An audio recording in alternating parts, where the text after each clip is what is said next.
दोस्तों, अयोध्या में अगले साल यानी 2023 तक राम मंदिर बनकर तैयार हो जाएगा। वो राम मंदिर जिसका सपना लगभग हर किसी ने देखा था। जब सुप्रीम कोर्ट से फैसला आया कि अयोध्या में राम मंदिर बनेगा तो भक्तों की खुशी का ठिकाना ही नहीं था। और इसी के साथ राम मंदिर के इतिहास में 5 अगस्त 2020 का दिन सुनहरे अक्षरों में दर्ज हो गया, जिस दिन भगवान राम के मंदिर के लिए भूमि पूजन किया गया। पर दोस्तों, राम मंदिर का फैसला इतनी आसानी से नहीं आया। इसके लिए राम मंदिर को बहुत सी चुनौतियों से गुजरना पड़ा है। तो चलिए दोस्तों, बिना देरी किए स्टार्ट करते हैं आज के इस वीडियो को और जानते हैं इस राम मंदिर का इतिहास। और ये भी जानेंगे कि आखिर क्यों राम मंदिर पर हुए इतने विवाद। 9 नवंबर 2019 का वो दिन जब राम मंदिर के हक में फैसला आया और हर कोई खुशी से झूम उठा। और वो भी क्यों ना, आखिर 134 साल बाद इस मसले का फैसला आया था। पर यह फैसला इतनी आसानी से नहीं लिया गया। इसके लिए बहुत सी चुनौतियों से गुजरा था राम मंदिर। तो चलिए दोस्तों, डालते एक नजर भगवान राम की अयोध्या से राम मंदिर बनने तक का सफर। अयोध्या को भगवान राम के पूर्वज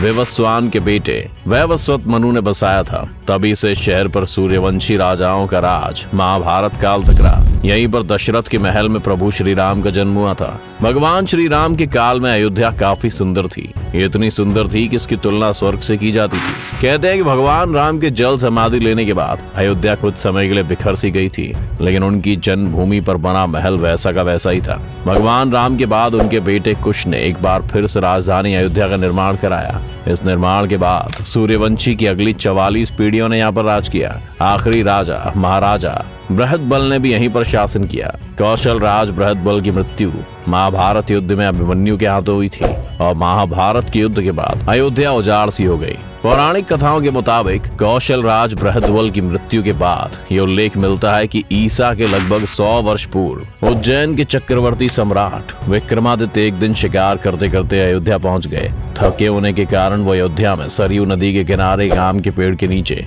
अपनी सेना के साथ आराम करने लगे। उस समय वहां पर घना जंगल था और कोई बसावट भी नहीं थी।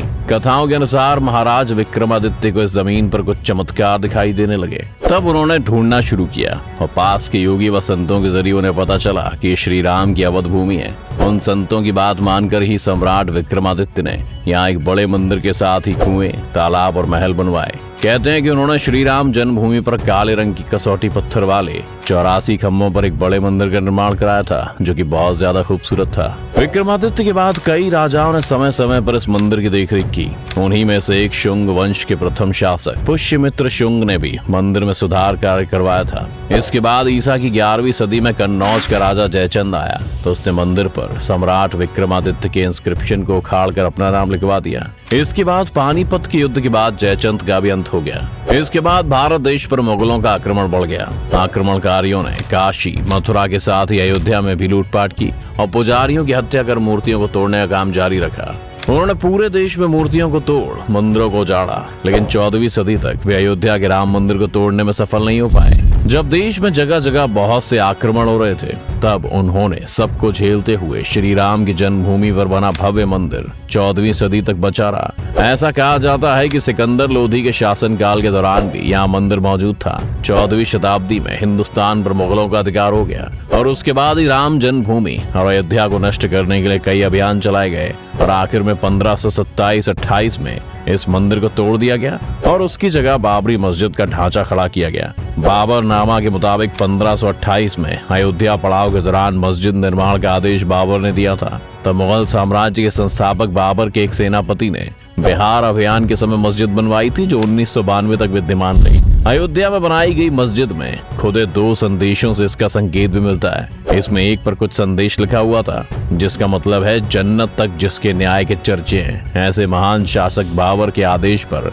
दयालु मीर बकी ने फरिश्तों की इस जगह को मुकम्मल रूप दिया। हालांकि अकबर और जहांगीर के शासन काल में हिंदुओं को मंदिर के पास की भूमि एक चबूतरे के रूप में सौंप दी गई थी, लेकिन फिर से क्रूर शासक औरंगजेब ने अपने पूर्वज बाबर के सपनों को पूरा करते हुए यहाँ भव्य मस्जिद का निर्माण कर उसका नाम बाबरी मस्जिद रख दिया। हिंदू धर्म के मुताबिक जिस जगह पर मस्जिद को बनाया गया था वो भगवान राम की जन्मभूमि है। बाबरी मस्जिद में 3 गुम्बद थी और हिंदू धर्म के मुताबिक इन गुम्बदों के नीचे ही भगवान राम का जन्म स्थान है। साल 1853 में इस मंदिर को लेकर हिंदू मुस्लिम में सांप्रदायिक दंगे हुए और इस जगह को लेकर विवाद छिड़ने लगा। 1859 में अंग्रेजी सरकार ने विवादित जगह के आसपास बाड़ लगा दी। मुसलमानों को ढांचे के अंदर, हिंदुओं को बाहर चबूतरे पर पूजा करने की इजाजत दी गई। इसके बाद साल 1885 में महेंद्र रघुबर दास ने अदालत से मांग की कि चबूतरे पर मंदिर बनाने की इजाजत दी जाए। ये मांग खारिज हो गई। साल 1949। 200 सालों पहले इस मस्जिद को लेकर छिड़े विवाद को उस वक्त तो किसी तरह अंग्रेजों ने शांत कर दिया था, पर असली विवाद शुरू हुआ साल 1949 में। 23 दिसंबर 1949 को भगवान राम की मूर्तियां मस्जिद में पाई गईं।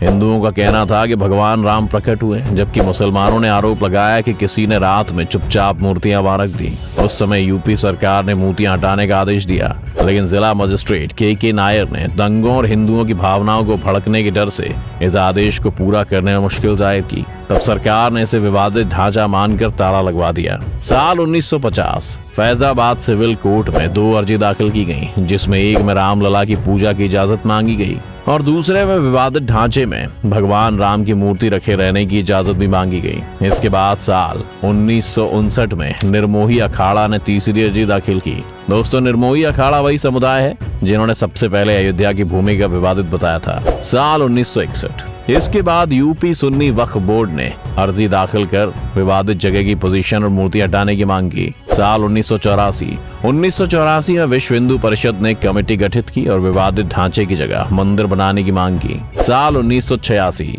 यूसी पांडे की याचिका के बाद फैजाबाद के जिला जज KM पांडे ने 1 फरवरी 1986 को हिंदुओं को पूजा करने की इजाजत देते हुए ढांचे पर से ताला हटाने का आदेश दिया। 6 दिसंबर 1992। VHP और शिवसेना समेत दूसरे संगठनों के लाखों कार्यकर्ताओं ने विवादित ढांचे को गिरा दिया। देश भर में सांप्रदायिक दंगे भड़क गए, जिसमें 2000 से ज्यादा लोग मारे गए। रिपोर्ट्स के मुताबिक जब इस मस्जिद को ढाया गया तब वहाँ बहुत भीड़ थी और उस समय हर आदमी वहाँ पर नेता था। उस समय वहाँ का मंजर एक आंधी जैसा था। उस समय जय श्री राम, रामलला आएंगे, मंदिर वही बनाएंगे, एक धक्का और दो जैसे नारों से अयोध्या गूंज रही थी। लोग 11:50 पर मस्जिद के गुम्बद पर चढ़े। करीब 4:30 बजे तक मस्जिद के 3 गुम्बद गिरा दिए गए। साल 2010। इलाहाबाद हाई कोर्ट ने अपने फैसले में विवादित स्थल को सुन्नी वक्फ बोर्ड, रामलला विराजमान और निर्मोही अखाड़ा के बीच 3 बराबर हिस्सों में बांटने का आदेश दिया। साल 2011। इसके बाद साल 2011 में सुप्रीम कोर्ट ने अयोध्या विवाद पर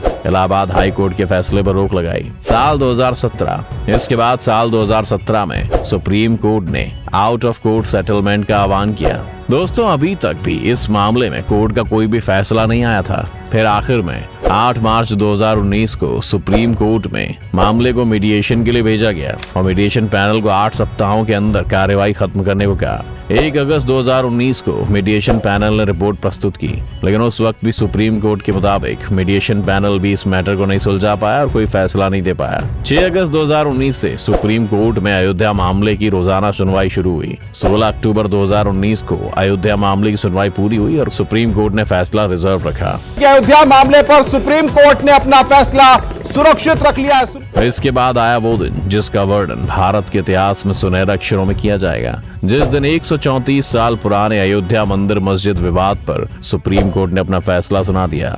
9 नवंबर 2019 को सुप्रीम कोर्ट ने चीफ जस्टिस रंजन गोगोई की अध्यक्षता में 5 मेंबर कॉन्स्टिट्यूशन बेंच ने सभी की सहमति से फैसला सुनाया। इसके तहत अयोध्या की 2.77 एकड़ की पूरी विवादित जमीन राम मंदिर निर्माण के लिए दे दी। मस्जिद के लिए अलग से 5 एकड़ जमीन मुहैया कराने का आदेश दिया और इस तरह इतने सालों की कानूनी जंग के बाद आखिर में अयोध्या में राम मंदिर बनने का फैसला आया। दोस्तों, वर्तमान में ये मंदिर लगभग आधे से ज्यादा बनकर तैयार हो चुका है और अगले साल यानी कि दिसंबर 2023 तक ये बनकर पूरा तैयार हो जाएगा और साल 2024 तक आम जनता के लिए खोल दिया जाएगा। दोस्तों, ये थी राम मंदिर की शुरुआत से आखिर तक की कहानी। आपकी राम मंदिर को लेकर क्या राय है, हमें हमारे कमेंट सेक्शन में जरूर बताएं।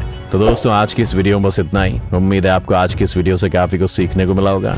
अगर आपको वीडियो पसंद आए तो वीडियो को लाइक करें और अगर आप इस चैनल पर नए हैं तो जाने से पहले चैनल को सब्सक्राइब करना भी ना भूलें।